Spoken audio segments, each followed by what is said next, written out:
I turned 77 yesterday. 77. That's almost 3 decades past what people call a midlife crisis. And when you stand where I'm standing now, you don't just see the years behind you, you feel them.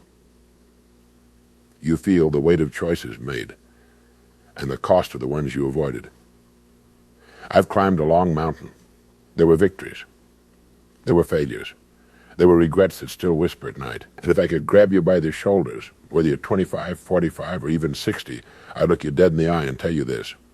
You are living like you have forever.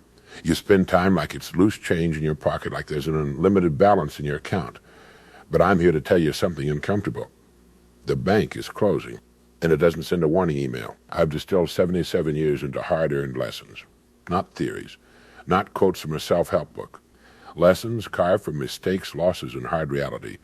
If you listen, you might save yourself decades of pain. Let's start with the hardest truth.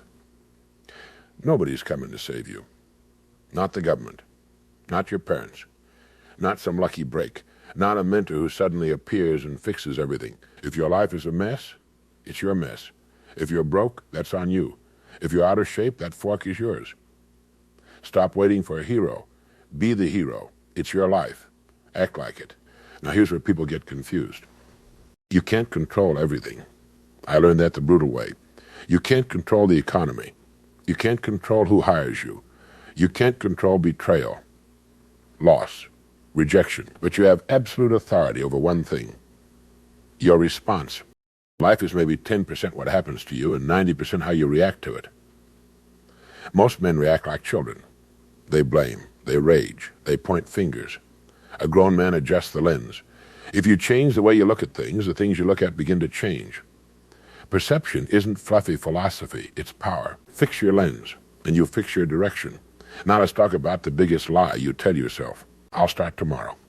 Tomorrow is a fantasy, a beautiful, dangerous illusion. It's the graveyard where dreams are buried quietly. You say you'll start the business tomorrow. You'll hit the gym tomorrow. You'll fix the marriage tomorrow. And then you don't. Every time you break a promise to yourself, something inside you weakens. Discipline isn't punishment. It's freedom. It's self-respect in action. You want to be in the top 10%? It's not about being a genius. It's about doing the boring work when you don't feel like it. Waking up early when it's cold. Staying consistent when nobody claps. Showing up when motivation disappears. There is no secret formula. It's repetition. It's grit. It's keeping your word to yourself. Now let's talk about the machine you're walking around in, your body. I see young men treating their bodies like rental cars. Fast food. No sleep. Alcohol every weekend. You think you're invincible. I used to think that too. Now I'm 77. My knees ache when it rains. My back reminds me every morning that time has passed, and I would trade every dollar in my bank account to feel 25 again for just 1 hour. Health is invisible when you have it, but when it's gone, it becomes the only thing you see. You cannot buy it back. Put down the junk. Lift the weights. Walk. Stretch. Sleep. If you don't make time for wellness now, you will be forced to make time for illness later. And illness doesn't negotiate. Now let's speak honestly about money. People say money doesn't buy happiness. Usually that's said by people who don't have any. Money isn't everything, but financial stress can destroy everything. I've seen more marriages crumble under unpaid bills and under betrayal. When the pressure of survival enters a home, love struggles to breathe. But here's the part most people miss. The best investment isn't the stock market. It isn't crypto. It isn't some hot trend. It's you, your skills, your discipline, your ability to solve problems. When you become valuable, money follows. When you stay stagnant, stress follows. And finally, understand this. Time is not slowing down for you. At 25, a year feels long. At 45, it moves faster. At 77, it feels like it blinked. Don't waste your life waiting to feel ready. You will never feel ready. Start anyway. Move anyway. Build anyway.